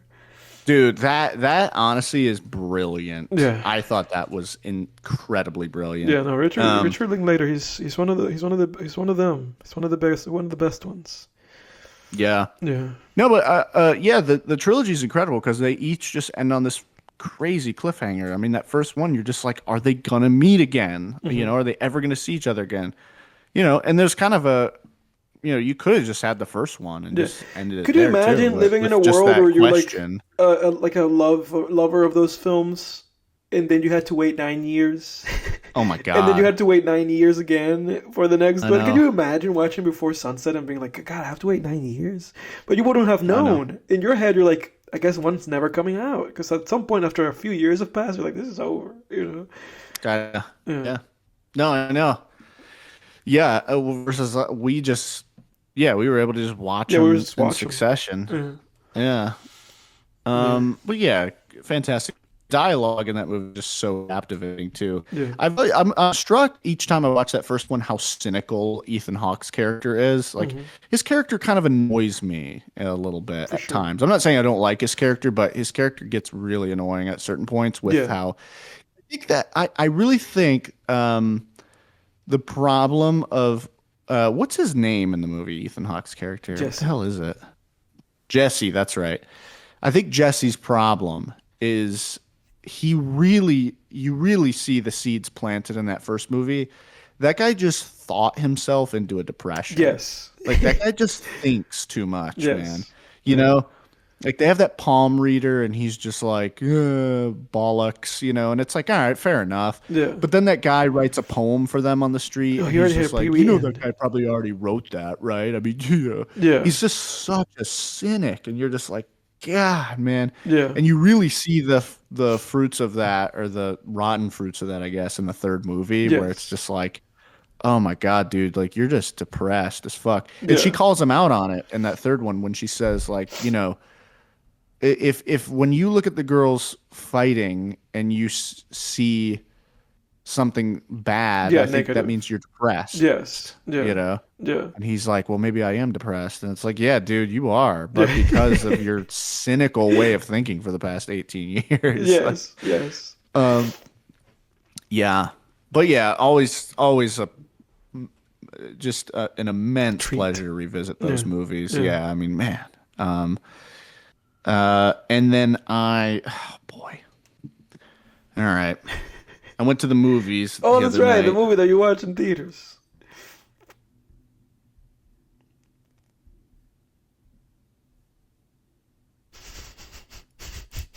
I don't know if you heard that sigh, but I just sighed for a really Yeah. long time. I watched Predator Badlands, and I mean, I gave the movie like a 6 out of 10. I'm kind of between a 5 out of 10. I mean, it's hanging by a thread on that six. Did have it on the six. Because it just it starts off really promising. I mean, in the first 10, 15 minutes, I'm like, oh shit, this is gonna be some apocalypto type shit. Mm-hmm. Get this tribal shit and coming of age, and uh sending him off on our main protagonist underdog warrior going off on a hunt on a treacherous deadly planet. You're like, oh, this is really cool. Yeah. And it's just so Disneyfied, man. Like Disney is gonna be the death Hmm. of everything because they own 20th Century Fox Yeah. now, so They own that this they was a own Disney everything. movie. Yeah. They're They are just gonna trying to ruin monopolize everything. like this like film studio thing, and it's like, geez, that shouldn't be allowed. No, Yeah. they're gonna ruin everything, man. I mean, could you even imagine like 5 years ago or 10 years ago being like, oh yeah, Disney is gonna own Predator and Alien? Yeah. I mean, It's like it's not but even that's on what it is. brand. No, and it just felt like I was watching Mandalorian after a while because the concept is basically our main protagonist Predator. He what the hell was his name? His name is Deck. That's right, Deck. Deck is kind of the runt of the predator litter, so he, and they're obviously a tribal warrior species. So his father wants to essentially kill him. He has his deck Uh, stacked against him. yeah, yeah, right. Well, hold on, Actually, yeah, let me use one of our. yeah, one of our little effects, our soundboard. Yeah, there you go. Yeah. So then, Deck, to prove himself worthy to his to the tribal chief, goes to another planet to hunt basically an unkillable creature there that even the strongest predators fear. So he gets there, and of course, then he comes across a kind of broken android played by Del Fanning. And she's from there. It's just like she's like a Jar Jar Binks kind of character, C-3PO, Jar Jar Binks, just making the quips and the Sounds a little never disappointing. shuts up. She just never shuts up. Yeah. Like the first 5 minutes, I'm like, okay, getting annoyed, but maybe she'll shut up. And she never shuts up. Never Dude. happened. The whole movie, she just never shuts up. And then they meet a cutesy creature, and I'm like, oh fuck, dude. And there's a scene in the movie where Deck, the main predator, is lying down to go to sleep, and he's kind of doing these stretches, and the little cutesy CGI creature with big bug eyes sits down next to him and is like miming him, like imitating him. Mm-hmm. And I'm like, what is this? Ice Age? What the hell is this? This is supposed to be a Predator movie. It felt like I was watching Ice Age. It felt like the scene in Ice Age where Sid the Sloth is like lying down and trying to get comfortable, and he keeps going like, "Nyah, nyah, nyah." And he's just doing that little bit for like 30 seconds where he's trying to get comfy, but he can't. And then finally Manny's like, shut up, Sid, go to sleep or whatever. Yeah. It felt just like that. And I'm like, what the fuck are we doing? What is this? Yeah.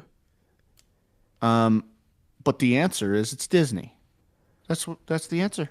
Yeah, they made it into like a, I don't know, I don't even know what it is. It's like this movie's just like so much like maturity. They trying to make it like for like, I don't know. We've said it before, like man, All children. audiences. Yeah. Yeah. I mean, to even think that this movie is related in any way to the original Predator is mind-boggling. Yeah. I mean, when I watched this, I was like, I can't even believe this is in the same genre. Yeah. I mean, I'm literally staring at the Predator, and it is clearly the Predator. This character, he's a Yautja, which is their species name, and I only know it because of this movie. And I'm like, I'm clearly looking at a Yautja, same as the original movie. Gotcha. And it's, I still can't put the pieces together. I can't link them. My brain won't do it. Yeah. Yeah, Disney's gonna fuck. They're gonna fuck cinema up, dude. I mean, they're really fucking over cinema because what's gonna happen is these other companies they're gonna. If Disney keeps turning a profit, they're gonna take notes. Yeah, they're and just do gonna what copy it. Disney does. Yeah. And every sci-fi thing is gonna feel like The Mandalorian. I can't even. Yeah. And the only reason I gave it, I kind of give it, it's like a 6, is because it's like there were lots and lots of cool scenes, and the idea was super creative. There's a lot of creativity in it, and I do applaud them for doing something different this time, Like we're kind of past doing movies where predators hunt people at this point. Like, we've done it. Yeah. So it was cool to be like, all right, well, let's have the main character be a predator, and it's like a space opera kind of Western thing. Yeah. But like, I honestly can't even believe this was the same director as Prey. This was the same director, but Prey felt like it was you could have that, Prey could be a double feature with the original. Like Prey was gritty and serious and took itself seriously. Yeah. And grounded. Like Prey was pretty good, actually. Yeah, but I guess I think this movie's a 5 because I gave Prey like a 7 out of 10, Yeah. and this movie's not almost as good as Prey. Yeah, but I guess the thing here, the fear with, I guess it's like just the homogenization of all of these things. Just like you said, just being the Mandalorian. Yeah. It sounds terrible. Yeah. You would have not had fun, dude. No, probably not. Yeah. Well, then, but it's like, even that premise, it becomes kind of something else halfway through, where it's like, now it just brings in then like these new bad guys, and it's no longer about him being on the hunt, and you're just kind of like, okay, this is what it is. Yeah. And the character arcs are so telegraphed. I mean, I could predict every scene of this movie. I predicted everything. Yeah. I think I predicted the entire movie, scene by scene. I was like, all right, this is what's going to happen next. And there was nothing in this movie that caught me off guard. I guess there was like one little thing that caught me off guard, but it wasn't. Yeah. Yeah. Ugh. What do you even say? What more is there to even say about it? Yeah. Anyway, and then yeah, I guess that's it for movies. Oh yeah, I listened to Stardust by Danny Brown. It's Danny Brown's new album. Yeah. So this is his follow up to Quaranta, I think. Yeah, it is. Yeah, If because if you before don't that he include had that like JPEG yeah, the Mafia JPEG thing, Mafia right? thing, yeah, which is the last thing I heard from him was Know What I'm Saying, so I'm a little bit behind on Danny Brown. Yeah, yeah. Yeah, Quaranta was pretty good. A very reflective album.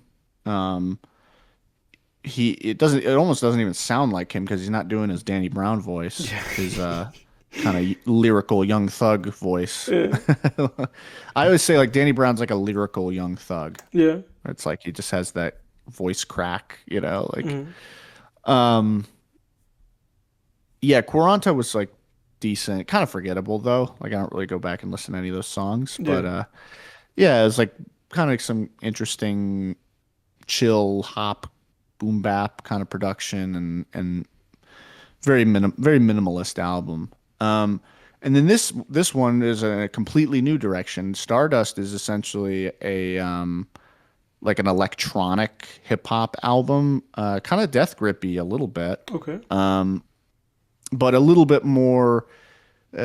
The beats are the production's less experimental. It's still experimental, but it's less abrasive than I guess Death Grip's production and more like one of the subgenres that when I was looking at the Wikipedia for this album, apparently it's what you would consider house hop, I think is okay. what it's called, where it's like house music mixed with Hip hop, hip hop, yeah, which yeah, definitely. And I think a lot of the standouts on this album were the features, which I think that might be a kind of a flaw in this album. The features kind of outshined Danny Brown on his own album mm, because there was some really good like singing features, melodic features on this album.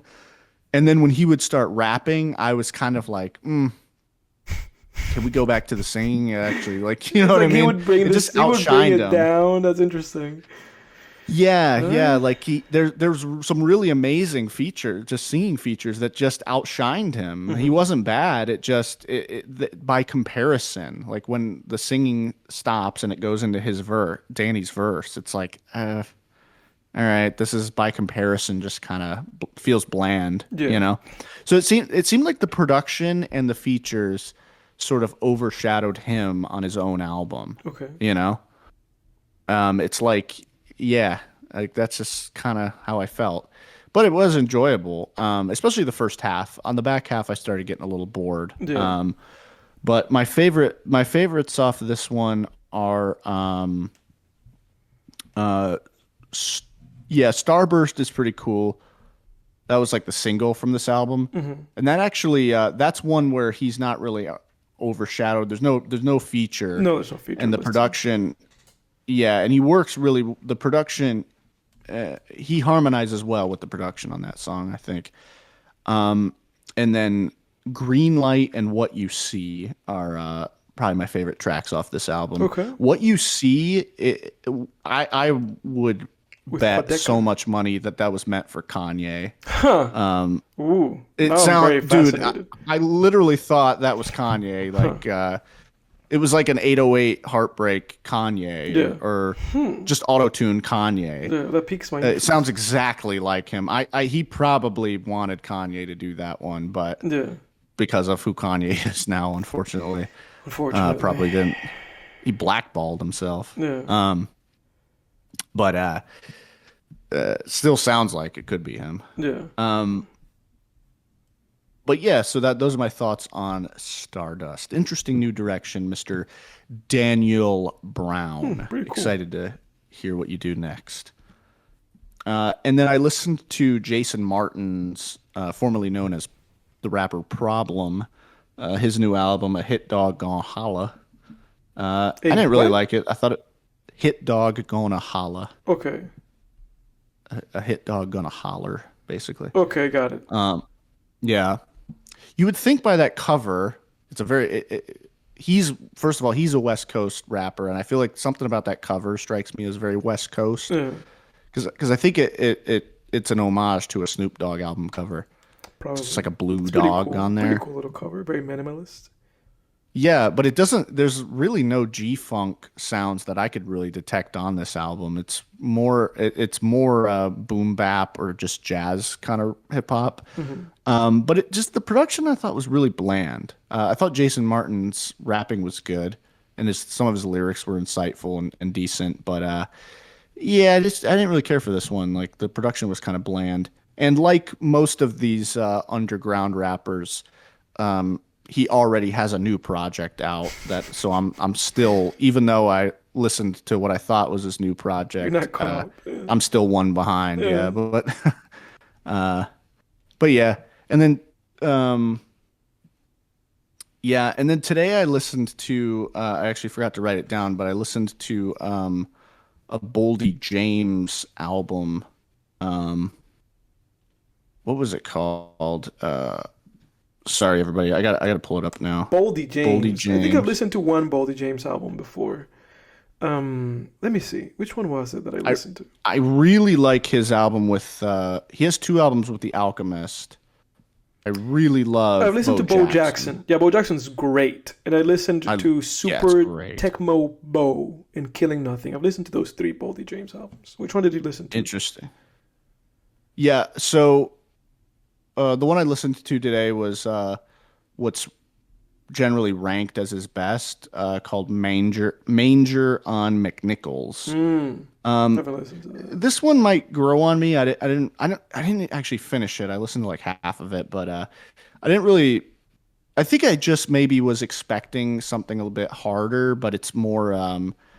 It's really a kind of, the production is almost not even hip hop. It's like almost straight up jazz, and then Hmm. him rapping over it.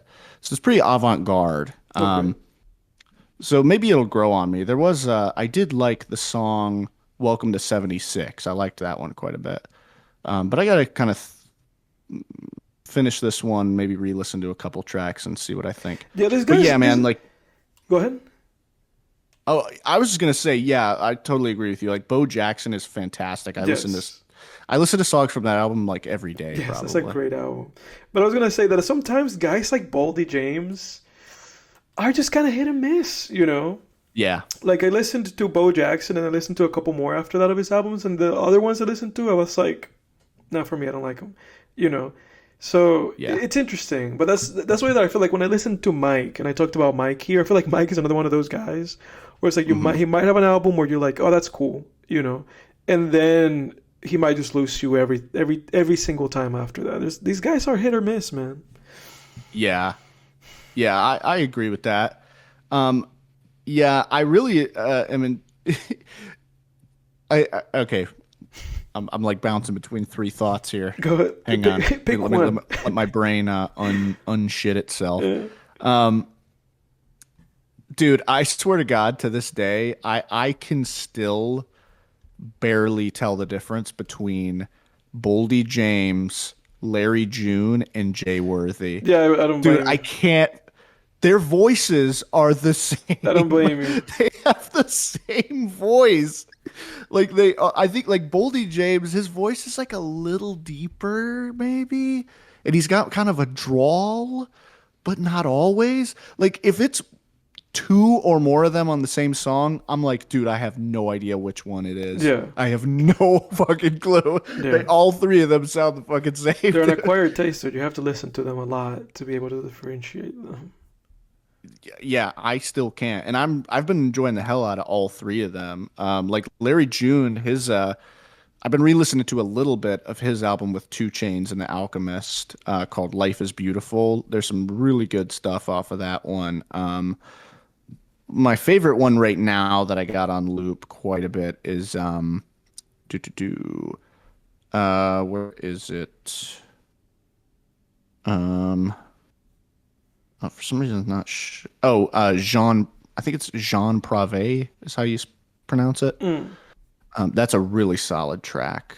Um, very, very melodic and laid back, but also it's like laid back and bossed up at the same time. Okay, One of those it's a cool tracks. description.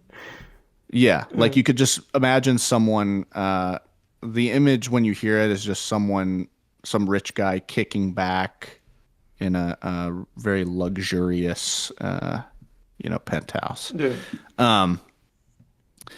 And then, dude, I got a shout out. I listened to it already a couple months ago, but I've been re-listening to it quite a bit. Jay Worthy's Once Upon a Time 1 and 2. They're like, it's a 2-disc album. Man, like so good. That was probably the West Coast album of the year. Incredible. Incredible production, incredible. Are Just they both the same collaborative quality effort. across the two albums?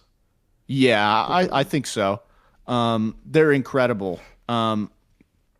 Really awesome collaborative effort too, because as you notice, like every song is basically with him and someone else or two other people. So it's a very collaborative effort where he really just brought tons and tons of people together to really just carry one another and riff off of each other on all of these songs. Yeah. And everyone fits perfectly on all their respective songs that they're featured on. A really incredible project.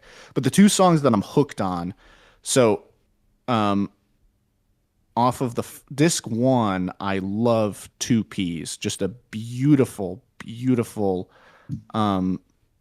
beat that really just With Larry June. hits like every pleasure center possible in your brain. Yeah. Just beautiful ear candy and sounds in that beat. And then on disc 2, Blade Runner, incredible saxophone heavy beat and clearly noir and Blade Runner With Rock noir Marciano, styled, Okay. inspired track with some really good storytelling on that track. I really enjoy the vibe and the story that he tells on that track. And not only are those my favorite from each disc, but if we're looking at it as a whole, those are just my 2 favorite tracks from the whole project. If you're gonna listen to any, just dude, go listen to those 2 songs. Okay. Dude. Like, and I would love to hear what you think of those 2 songs. Okay. But yeah, I realized too, to wrap up my recap, I realized for those who don't know, I know I talk a lot about the fiction books that I read on this podcast. Like I always include those in the recap, but I've actually I read like over a dozen, 2 dozen like nonfiction books every year too, and I never talk about those. So maybe I'll start talking about those more. But right now I'm reading an interesting one called "Spy Secrets That Can Save Your Life" by Jason Hanson. He's a former CIA agent, and he's got a book of handy survival and self-defense and just situational awareness skills that it's really interesting. I love that spy shit. That stuff's cool. Yeah. But that like practical spy Yeah, shit. well, share those because like I think I'd appreciate that too. Because sometimes if something piques my interest, I might be motivated to read it for sure. Yeah, for sure. Yeah, I mean, just to give like some other examples. I mean, earlier this year I read, I think like in August I read Relentless, which was the guy who trained Michael Jordan.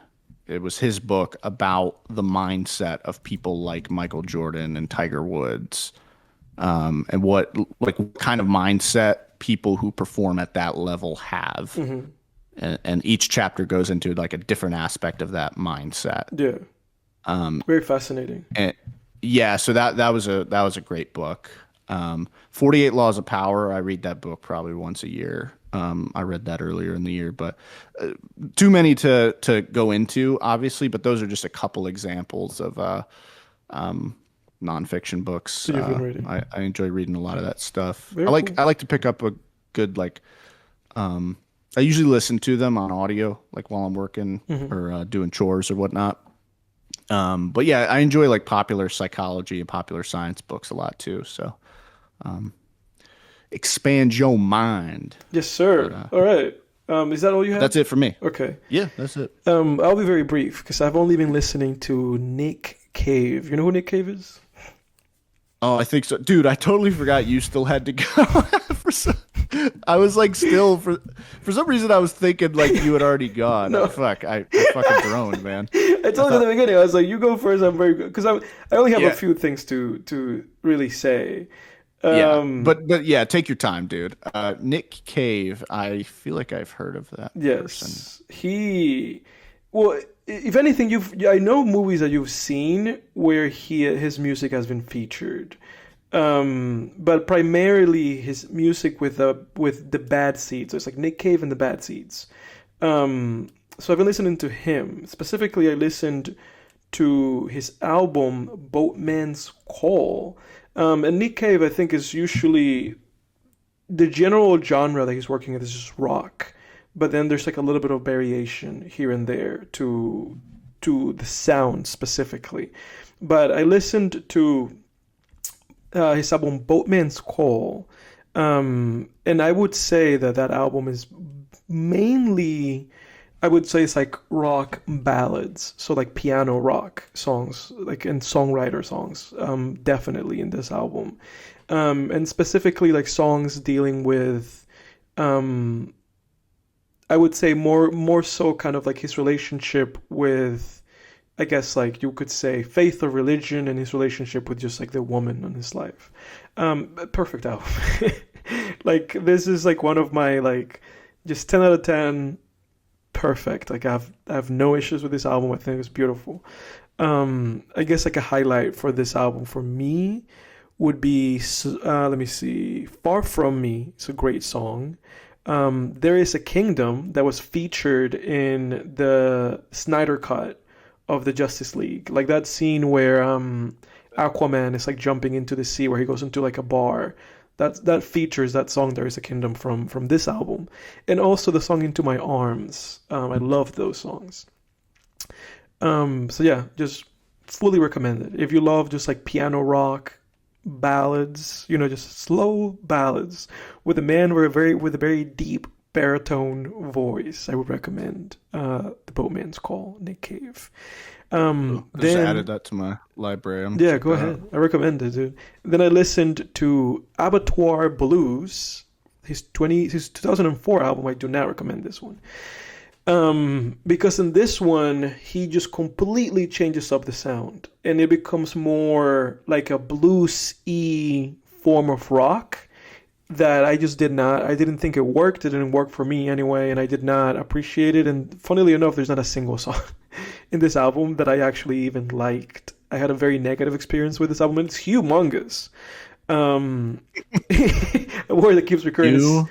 It's 17 tracks long, and it's an hour and 23 minutes. So most of the songs here are 5 to 6 minutes.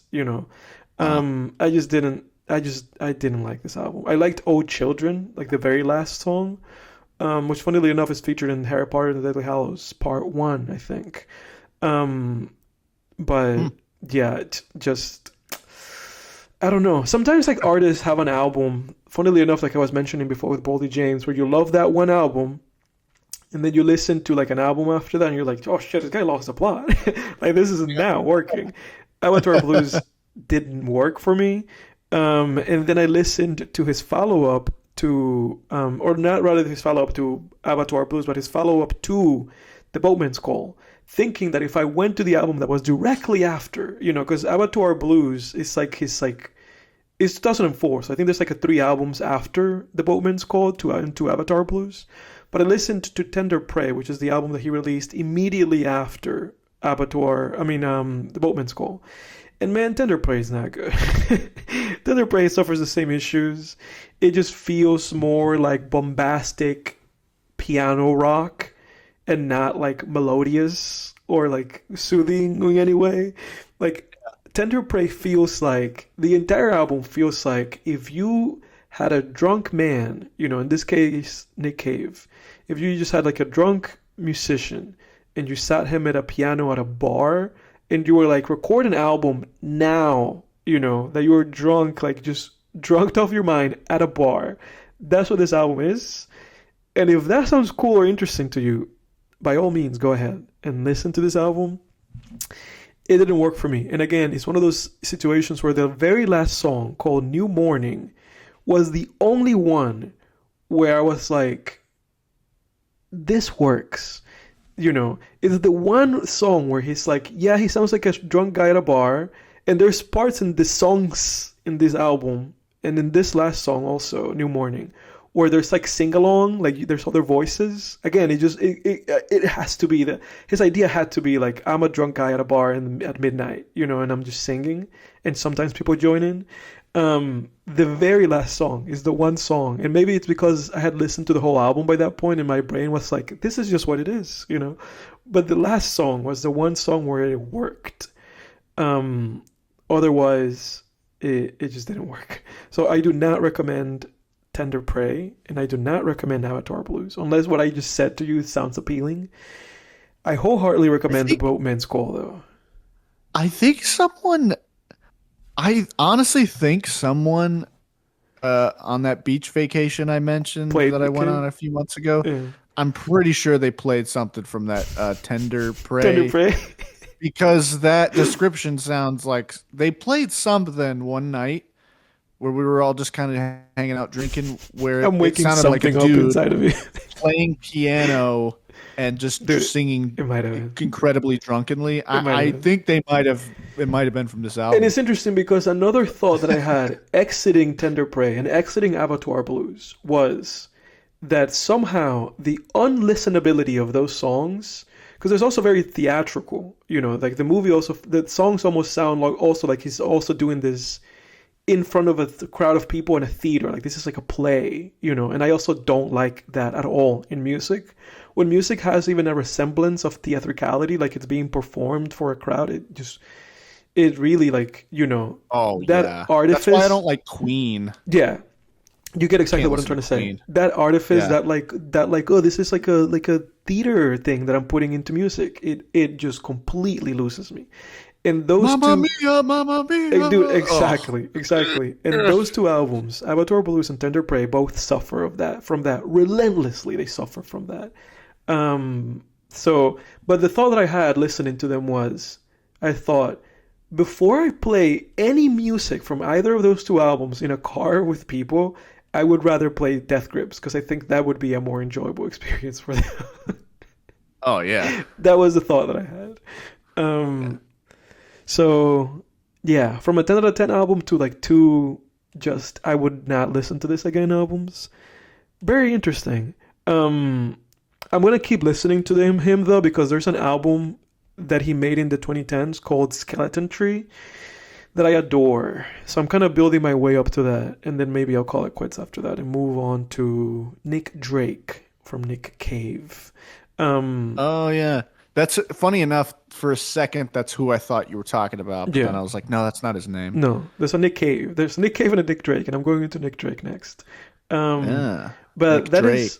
Shout out to anyone out there who's seen the movie Serendipity. Oh, I haven't seen it yet. Nick Drake in that movie. Another Cameron Crowe movie, right? No? Yes. Oh, is it? Is it? I don't think so. Probably not. I think I'm getting it confused. Kind of a similar vibe, but no, it's definitely not Cameron Crowe. No, not Cameron Crowe. It's Peter Chalson, but it looks like a Cameron Crowe movie. It even has Johnny Cusack. Yeah. It's a little bit more lowbrow than a Cameron Crowe movie. It's good, but it's kind of it's more resembles like a Matthew McConaughey rom-com and less a Cameron Crowe movie. But it's somewhere in between those two things, I would say. But that's my recap, man. What do you have for us for the next film tangents? Well, I have a feeling, but go ahead and tell me. But I have something in my head. Okay, you might be right. So every next week is going to be... I'm going to write it down. I'm going to write down what I think right now. You're going to say. Right now, I'm going to write it down. So I think this is what you're going to say. Okay, put it down. Put my phone down. Okay. What are you going to say? So next week, everybody, is the Thanksgiving special, the Film Tangents 2025 Thanksgiving special and season 3 finale. Right. We're changing it up this year, Right. When you zig, we zag. Yeah, we're keeping on your toes, everybody. Yeah, because Thanksgiving's a beautiful holiday. In some ways, I like it even better than Christmas because it's before Christmas. You're looking forward to Christmas.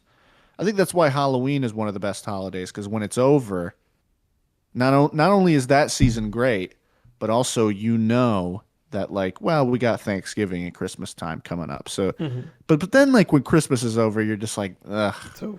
it's January now. Ugh, you know. Anyway, no more tangents, Jake. Next week for the Thanksgiving special, we're gonna sit back, perhaps get a little, get a little buzzed, get a little drunk, and watch Planes, Trains, and Automobiles. Trains. Yeah, there it is. Automobiles, dude. Dude, we're gonna watch Automobiles, man. the Steve Martin, John Candy. It'll be kind of timely too, because they're coming out with a John Candy documentary that Tom Hanks that's right. directed. That's right. Oh, I'm eager to watch that. Yeah. So in honor of John Candy and the Thanksgiving season, we're gonna join us next week for Planes, Trains, Dude, and I knew it. Automobiles. And as usual, we're gonna have some special stuff for you guys, some skits and things of that nature. It's gonna be a full-on, blowout celebration. So, dude, I knew it, man. Come join us. I knew it. I had to write it down because I was like, if I don't write it down and I just say that I had it in my head, it would be like, you could have had anything. It was like, dude, I knew exactly what you were gonna say. Especially you, dude. You're a fucking liar. So exactly. who would believe you? Yeah, nobody can believe me. But that's a funny thing though, that it's like, next time we're from Tennis, everybody. See ya. See ya. Yeah.